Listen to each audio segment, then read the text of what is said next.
ज्या रविराना आम्ही पाहतोय, या शरद पवारांना थापण मारली, याला जिलेबी वाटली. वाबे राष्ट्रवादी काय गेम खेळला, कसं जमलं. अजित पवाराचा पुतळा जळला, अजितदादा पवार त्याच्या प्रचाराला आला. अजितदादा का पादा आहे, तुमचे पुतळे जाळत, तुम्हाला थापण मारली म्हणजे जिलेबी वाटतं. असा कोणता करण लागला, डायरेक्ट तिकीट दिली तुम्ही. आम्ही पाहतो 1.5 महिन्याच्या अगोदर हेच रवी राणा शेतकऱ्यासाठी रस्त्यावर निघाले म्हणून सांगत होते.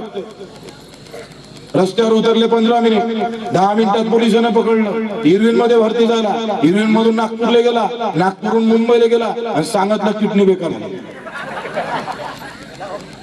देवानं डुप्लिकेट पाठवली ती का वरतून. अण्णा आजार 21 दिवस उपोषणाला बसले, काही झालं नाही. मी 11 दिवस उपोषणाला बसलो, काही झालं नाही. आणि एकची किडनी 1.5 दिवसात खतम, बेकार होतं. म्हणजे देवाचंच काहीतरी करणी असली पाहिजे. आपण पाहतो का जीवाचं रान करताना दाखवतोय फक्त नाटक. विधानसभेत 5 मिनिटाच्या वर ते बोलला नसेल रवी राणा. विधानसभेतली कामकाज सुरू आहे आणि लोकसभेसाठी फक्त रस्त्यावर येण्याचं ढोंग ते करतात. त्याला खऱ्या अर्थानं जागा दाखवण्याची वेळ आता तुमच्या आमच्यावर आली आहे.